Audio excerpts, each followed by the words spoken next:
Hey everyone, welcome to another Good e-Reader comparison video. My name is Michael. This is Peter. Today we're looking at the second generation iPad mini, the iPad mini with Retina, versus the Amazon Kindle Fire HDX 7. We're going to be looking at ebooks, newspapers, magazines, comic books, and a myriad of other content to really kind of give you a sense on what these two devices bring to the table, and side by side with the exact same book, exact same image, what screen and what ecosystem may be right for you. I mean, it's the holidays coming up, right, Peter? Mm-hmm. And people may be wondering, what's the better investment? So we're going to outline what we think is the best investment and allow you to make up your own mind. So before we get into everything, let's check out the home screens. As you see here, we have iOS 7 and we have the Mojito, which is basically Amazon's skin version of Android. You get a small carousel here. If you scroll up, you see some of your favorite apps. You can add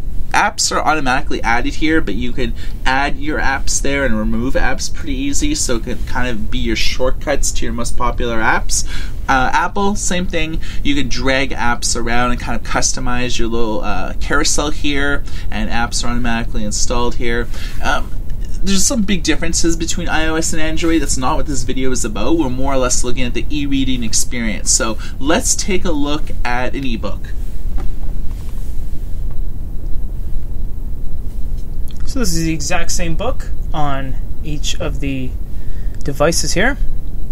We have page turn animations with a little slide, and then we have the full kind of paper page turn animations on the Apple iPad mini, sorry.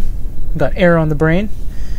Your brain's full of air. Well, we just finished reviewing it, and it's such a good tablet. I'm like, oh. But we have ways to change the text here. Everything changes pretty much live. We have different themes: sepia, black and white, margins, line spacing, all that kind of fun stuff. You can make highlights, different colored notes, different colored highlights, and you can make notes. Let's go over the keyboard once we get a note going here. So these are two different keyboards. They don't have their dedicated row for numbers, so you have to go into the secondary and tertiary area to get all the extra characters. Very responsive. Both of these are very responsive units. Bookmarks up top. So let's just look at the different resolutions here on both of these. They're both pretty clear. A lot of devices do pinch and zoom capabilities, but these two are not doing that. But this is pretty much the reading experience.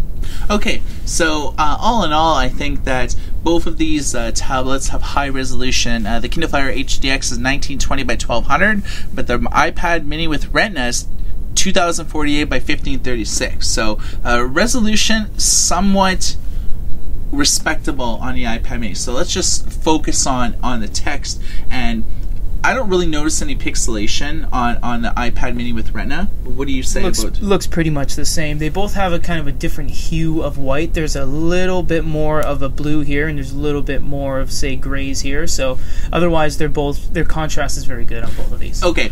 Now that we are talking a little bit about resolution, let's talk about image-heavy content. And when it comes to image-heavy content, magazines are one of the things that people tend to buy. Amazon has a cool bundling program where you could actually subscribe to the print and digital edition for a low fee.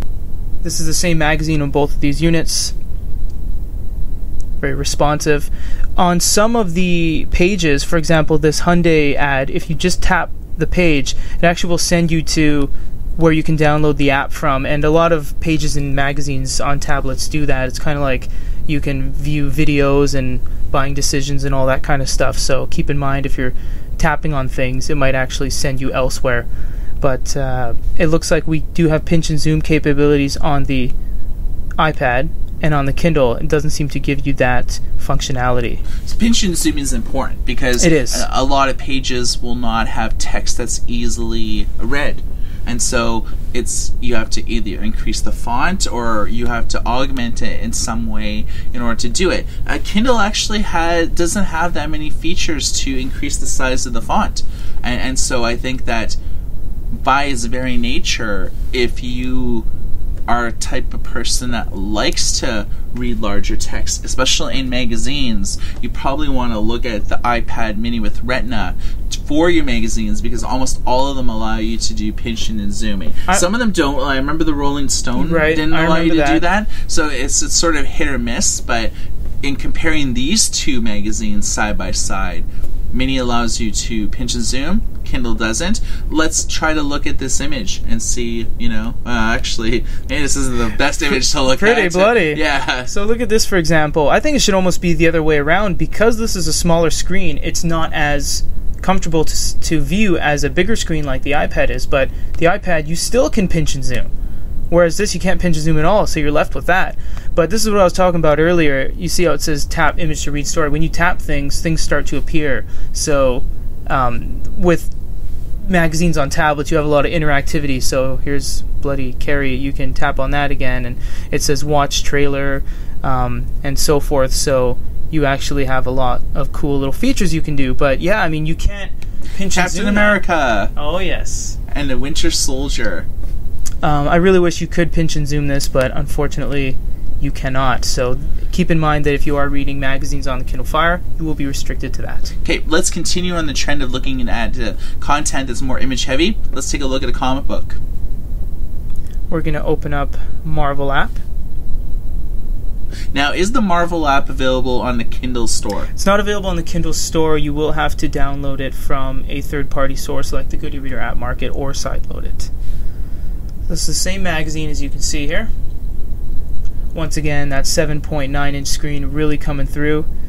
Amazon seems to have this bar at the bottom consistently. Alright, let's go back to that, actually, this screen.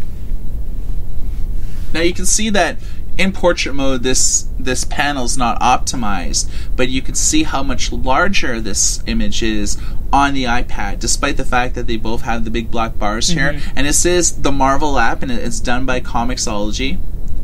So you could see on the same frame here, just by its default frame, more of an image is available to look at on the iPad mini with Retina. Absolutely. Now, let's zoom in a little bit on that one, on good old Galactus, the World Eater. How is the resolution working? Are you noticing a big difference? Well, unfortunately, I can't zoom in as much as the iPad. Actually, it snaps back. But let's try to get a similar size here. I think they're pretty close. The colors, neither of them are worse, but the colors are different. You'll notice the blues are a little bit different and the purples are a little bit different. I'm noticing on his chest here, look at like the sort of blue gradients there versus the ones here. Yeah, much darker. Much darker. Yeah, you can see the blues here are richer and deeper. These blues almost have like you could see sort of like the brush strokes here, but you don't notice them here. Yeah, that's true. Well, this is Retina, remember, so they've really outdone themselves with this. And here's sort of the deal with comic books, especially from those from Comixology. They don't deliver HD comic books on Android, despite the fact that an Android tablet may have high resolution. But Comixology, who does the Marvel app and is responsible for all the content, they push HD comics to the iPad 3, 4, and Air, and to the iPad mini with Retina, because the iPad mini with Retina has the same resolution as the last few generations of the Apple iPad. So this means that your comic books are going to be larger downloads, but you're going to have like higher resolution. Let's look at newspaper. We're going to open up one of our favorite newspaper reading apps, Press Reader. And we Good old GSP retains the title and like somewhat announces retirement, and then kind of Dana White retracts it, saying, he's not really going to retire. But yeah. That's your little news snippet of the day. Good old Canadian boy. Why not? So this is the full newspaper experience, ads and all. You can see there's a watch ad here. So this is the same newspaper you'll get from your local newsstand. So we'll just view these side by side. Once again, not too much difference in the resolution, but the colors are different. Far more yellows in this, far more oranges and browns in this. So you'll find a lot of the images offer a little bit more of a warmer experience on the Kindle, more of a cooler experience on the iPad. So that seems to be the trend. Right. Graphics and images look better on the iPad mini with Retina. But, we're looking at a newspaper, and I mean, people aren't really looking at newspapers to look at, ads and images, although, some people are fond of that sort of thing. It's about reading the articles. Right. What's the article reading experience like? Both of these in their default form, even though this is 7.9, they're unreadable. You'll have to either pinch and zoom to get in on the individual. And who wants to do that? No. Imagine doing that for the whole paper. Exactly. That would suck. There's parts you can't read, you gotta go over there. It's not very fun. So what Press Reader has done is any of the light blue highlighted titles, you can actually click on those. It strips away all of the images except for little select thumbnails, and it turns it into almost like an ebook. So you have different functionality like comments and all that. You have ways to change text. I mean, it's a great system because this really strips away all the stuff you don't need, and you can just go article to article as you swipe, and it loads new articles, and you just keep reading.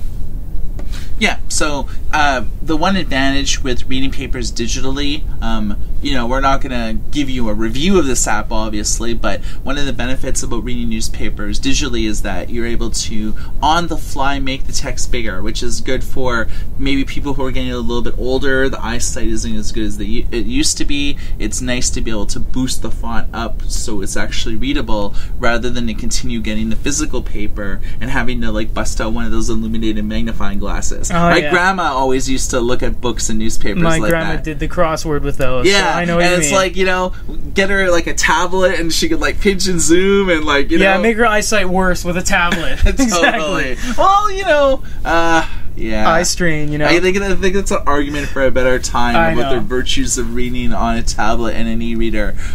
The final test that we want to initiate is the multimedia test. We're going to check out, Amazon bills their tablets as Dolby Audio. So, does this play a role when we look at, say... Leave Rarity like this, she'll become a crazy cat lady. She only has one cat.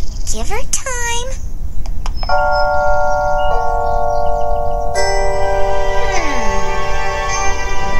Exile. I guess technically I'd have to move away to live in exile. Where would I go?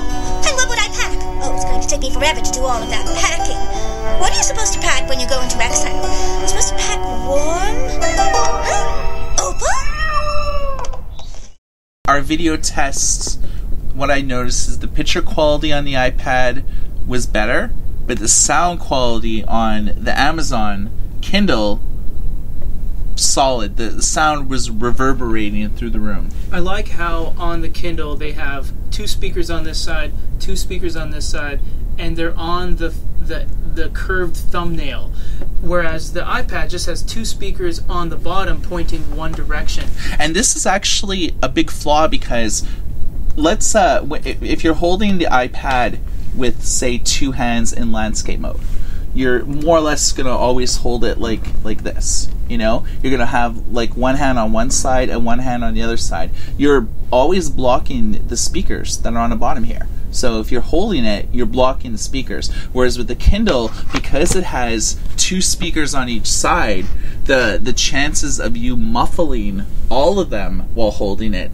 is slim to none. Mm-hmm. It's Amazon, ever since the Kindle Fire HD, has seemed to be unparalleled in terms of their audio experience. Okay, so I would probably say that overall, when it comes to content that is image heavy, the Retina is solid. There's just more HD content available, whereas the Amazon ecosystem, deep and expansive, you could likely get things for cheaper prices. Bundling your print and digital subscriptions, just buying the digital editions. I've noticed that a lot of content from Apple directly, if you're shopping through iBooks, can get very pricey. Whereas the same book is almost half if you buy it directly from Kindle. So we'll let you guys make the ultimate call. drop a comment on this video. Let us know what you think. For all of our other videos, check out our YouTube channel, youtube.com/goodyreader, for all the latest news, previews, interviews, and worldwide coverage on the expansive nature of e-readers, tablets, digital publishing, ebooks, digital magazines, yada yada yada. goodyreader.com, and for goodyreader.com. My name's Michael. This is Peter. Everybody take care.